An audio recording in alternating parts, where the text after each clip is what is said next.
A legendary knight once knelt in agony, broken and defeated, after the betrayal of his own comrades. Once counted among the kingdom's 4 greatest warriors, he now faced death at the hands of the 7 generals who had decided to eliminate him and his friends to steal their glory. Surrounded and bleeding, he raised his eyes as they mocked him, saying, "Let's each take a piece of him, so no one can claim to be better than the other." Their swords came down from every direction, slicing his flesh, crushing his bones, until finally his body collapsed lifelessly. But if you think the story ends here, you're wrong. This is just where it begins. 20 years later, in the city of Riald, a young girl hides inside a wagon heading toward the port, desperate to escape the capital and reach the lands ruled by the 7 heroes. At that same moment, the ruthless knight commander, Riald, oversees a public execution of rebels who tried to flee the city. The crowd begs for mercy, but Riald's voice thunders, "The king himself ordered this. Blame him, not me." The ropes tighten, bodies fall, and silence follows. From above, a shadow watches everything quietly. When Riald finishes, he heads back toward the castle, but one of his guards stops him, dragging the same girl who tried to escape. Riald smirks, saying, "We haven't cleaned up the corpses yet. Kill her too. Let's finish all the trash together." Just then, another man appears, running toward them, shouting angrily, "Where have you been? I've been searching the whole city for you." He rushes to the girl, pulls her free from the guard's grasp and tries to leave. But Riald blocks their way, demanding, "Who are you to take her?" The man answers, "Her brother." Riald scoffs, "Brother? You two look nothing alike." The boy replies, "If you don't believe me, run a blood test." Riald orders the guards to seize him too, but before they can, the mysterious man from the rooftops jumps down, flipping a gold pouch in Riald's direction. "Relax, Commander," he says with a grin. "Take this. Buy your guards some jasmine tea." Riald laughs nervously, pockets the gold, and apologizes, saying, "My mistake. I overreacted with kids like these." Once free, the girl thanks her savior, but he suddenly slaps her lightly and says, "Because of you, I almost got caught. You were hiding in the wrong wagon." Then the third man interrupts impatiently, saying, "Stop this childish nonsense. If you want to escape, plan like professionals. That bribe I paid Riald could have bought you a smuggler. Now I'm broke." As he turns to leave, the two beg him to teach them how to escape. He sighs and asks, "Why do you even want to run?" The girl's eyes fill with sadness as she says, "There's no one left. My family, my friends, everyone's gone." Suddenly, the boy's sharp ears pick up the sound of soldiers approaching. He instantly counts their number, grabs the girl,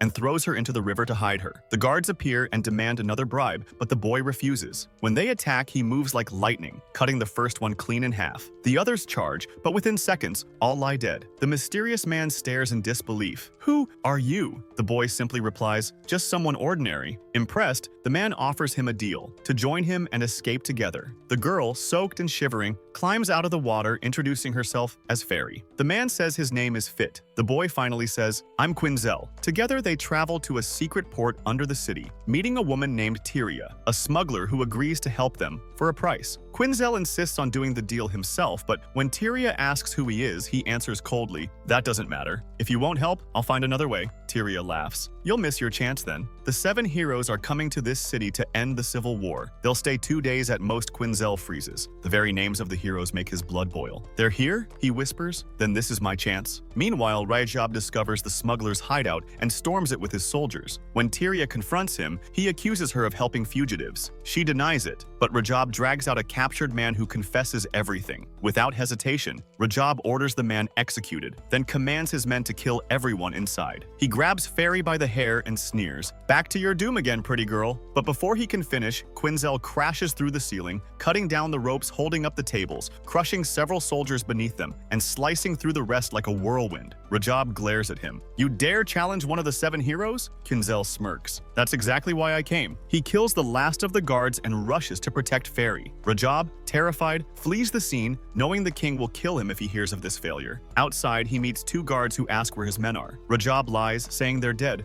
and orders a lockdown across the city. Back underground, Quinzel insists on escaping alone, but Tyria stops him. "You can't. They've sealed every exit." He grits his teeth. "If I don't do this now, I'll never kill the heroes." She sighs, then says, "There's another way, a secret path only I know. I'll get you out no matter the cost." Meanwhile, Riald waits for reinforcements when a powerful man named Meranger arrives, offering his help for a price. Riald agrees to give half his fortune just to see Quinzel dead. Deep beneath the city, Quinzel and his group crawl through the secret tunnel. The air grows thin. Ferry gasps, struggling struggling to breathe. Tyria reassures her softly, "We're almost there." Suddenly, monsters burst from the shadows. Tyria reacts instantly, cutting them all down in seconds. They finally reach the tunnel's end, but waiting for them outside is a monstrous beast, towering and enraged. It roars, shaking the ground. Quinzel charges first, slashing with all his might, but his blade barely scratches its hide. The beast grabs him, slamming him into the wall so hard that bones crack. Ferry screams, trembling, but Fit steps forward calmly. "Don't worry," he says, wrapping a rope around the creature's leg and pulling hard, dragging it down. The monster thrashes, but Fit leaps high and punches its skull, shaking the entire tunnel. Quinzel, gasping, looks up. Fit's attack has cracked the wall. Quinzel, though injured, uses this moment to stand. He thanks Fit for breaking the wall, letting fresh air flood in. With new strength, he grips his sword tightly and prepares for the final strike. After Quinzel split the beast's head clean in half, the monster finally collapsed dead, its blood spilling across the stones. Fit laughed and shouted, "You gonna keep napping all day or what? Come on, we've got a ship to catch." The group breathed in relief, believing it was all over, but fate had another plan. Just as they prepared to leave, an unexpected nightmare began. Rajab and Maringer had tracked them down to their location, ready for revenge, and the night suddenly turned darker and bloodier. Ferry was the first to notice faint cries for help echoing through the tunnels. Quinzel heard them too,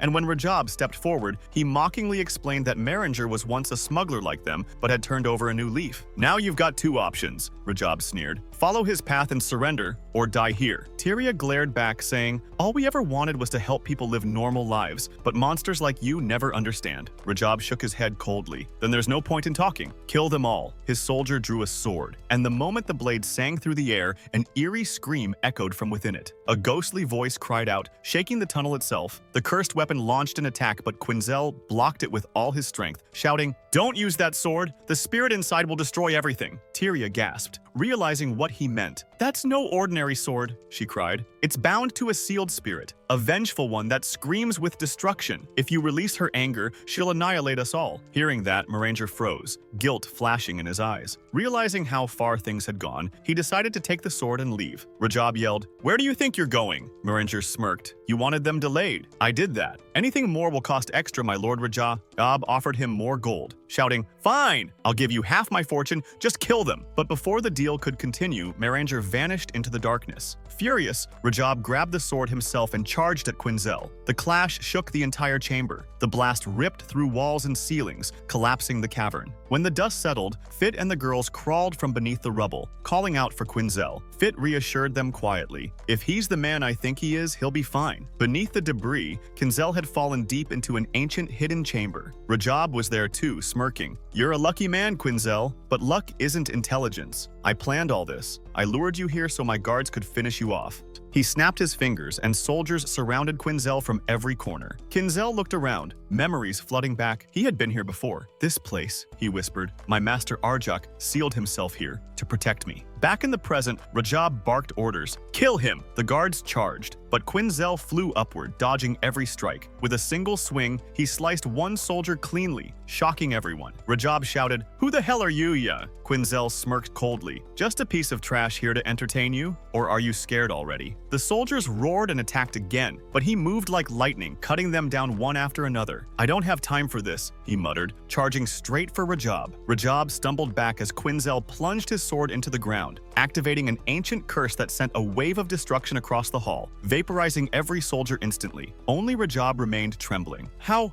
did you know about the seal?" he stammered. Quinzel replied, "I've been here before filth like you tainted this sacred place." He kicked Rajab aside and opened the sealed door, but a ghostly figure appeared, blocking the way. "Even the 7 heroes can't enter here without permission," the spirit said. "This is where Arjak fell." The apparition began to recount what happened 23 years ago, how Arjak and the 7 heroes once fought together, how he forged 1,000 stone arrows to defend the city from an ancient demon, and how he sacrificed himself for them. Quinzel shouted, "Enough! Don't speak his name." Arjak had given his life for them, yet they treated his memory like dirt. Trembling with rage, Quinzel whispered, "You were my master. You saved me. And they called you a traitor." Tears welled in his eyes as he promised, "I'll make sure your death isn't in vain. I'll kill everyone responsible." The monk's voice wavered as he continued, revealing that the 7 heroes once had 7 assistants, and during a mission to destroy the demon Vish, 4 of the greatest swordsmen betrayed them and sided with the enemy. But Quinzel remembered it differently. Arjak hadn't betrayed anyone. He was only trying to build a magical barrier to protect the city. The others, terrified of Vish's growing power turned on him. Quinzel recalled how one of the heroes, Ashton, had mocked him as he was tortured, cutting into his body while laughing. The memory burned like acid. "You wanted to steal our glory, Ashton," Quinzel hissed. "You accused us of treason and murdered us to look like heroes. Now I'll return the favor." He shattered the seal, destroying the sacred chamber, and the 1,000 stone arrows disintegrated into dust. Standing amid the ruins, Quinzel clenched his fists, heartbroken that he had broken his master's final wish, but he had no choice. Now he had to destroy the 7 heroes themselves. Elsewhere, Riald was trapped under a massive rock, begging for help. Moranger appeared, but coldly turned away as the angry townsfolk surrounded Riald, screaming for justice. Fit used the chaos to find a way across the river, helping Ferry and Tyria escape to the other side. Ferry was still heartbroken, unsure if Quinzel was alive, when suddenly a colossal dragon rose beneath them. Its wings spread wide. It was Quinzel, riding the beast through the night sky. Panic spread among the people as 2 moons glowed blood-red overhead. The 7 heroes watched from the castle walls, alarmed,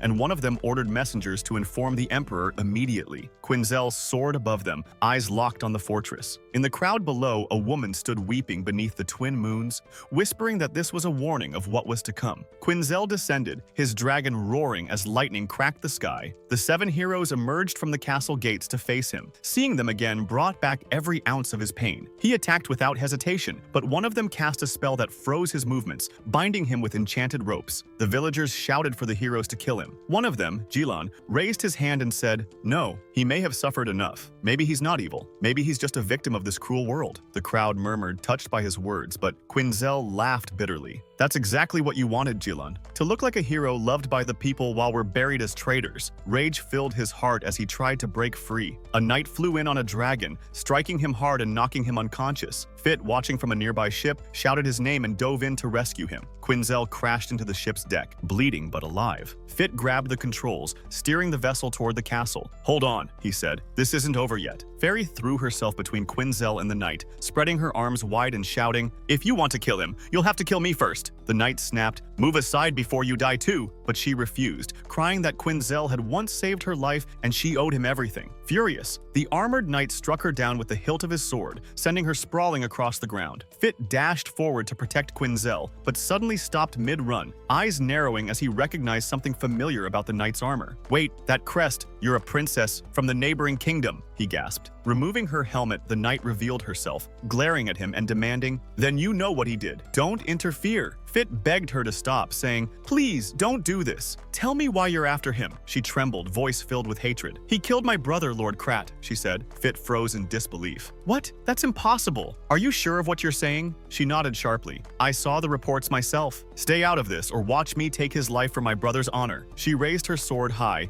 aiming to finish both Quinzel and Ferry at once. But before her strike landed, Quinzel suddenly awoke, deflecting the blade with a burst of strength and pushing it away. "I didn't kill anyone," he shouted. The princess ignored him and lunged again, but he dodged swiftly, smashing her mask with a counterstrike and placing his sword at her throat. Trembling, she stared up at him. "If I wanted revenge," he said coldly, "I'd have already killed you, but I'm not your enemy." Before he could say more, his strength faded and he collapsed unconscious. Fit and Ferry carried him to a nearby village for treatment. Not long after, a group of armed warriors arrived, threatening the village chief. "If you're sheltering fugitives, we'll burn this place to the ground," they warned. The frightened chief promised to maintain peace. While the others talked, Ferry wandered outside, only to be stopped by a young man who grabbed her hand and asked her name. When she turned to look, she froze. His face was almost identical to hers. Tyria arrived, equally shocked. Soon the young man's family appeared, thanking Tyria for helping them escape to safety. They told her life had become peaceful again, especially now that one of the 7 heroes protected them. The young man named Gran invited Ferry to join them, saying they were building a new village, a home where people could finally live and grow freely. Ferry hesitated, unsure what to say. Meanwhile, Quinzel lay resting inside while the princess spoke softly to Fit. "Why did you protect him?" she asked. Fit sighed. "I don't hate your brother, but revenge won't heal anything." Quinzel, half awake, suddenly threw his sword toward them, shouting bitterly, "If you want to kill me, do it now!" Fit struck him across the face, furious. "Snap out of it! You still have a mission. You promised to save Princess Sharon, Lord Krat's sister. She was kidnapped under your command, remember? You're the only one who can bring her back." Quinzel frowned, uncertain, saying he couldn't do it. Fit reminded him of his strength, the man who once destroyed the stone spears and survived 1,000 curses. "Rescuing Sharon won't kill you," he said fiercely. "If you want to die, fine, but at least die after saving her." Quinzel's resolve began to return, and he finally nodded. Ferry entered carrying juice, smiling softly as she said she had met people of her own kind who invited her to join their new village, but she wouldn't leave until Quinzel recovered. Just then a man entered, the same young one from earlier, Gran. Ferry greeted him warmly and introduced him to Quinzel. Gran smiled kindly, saying, "You look like someone who's seen too much pain to reach this point." Before they could continue, Fit's anger boiled over. He drew his sword and lunged at Gran. Blocking the strike with ease, Gran demanded, "Why are you attacking me?" Fit shouted,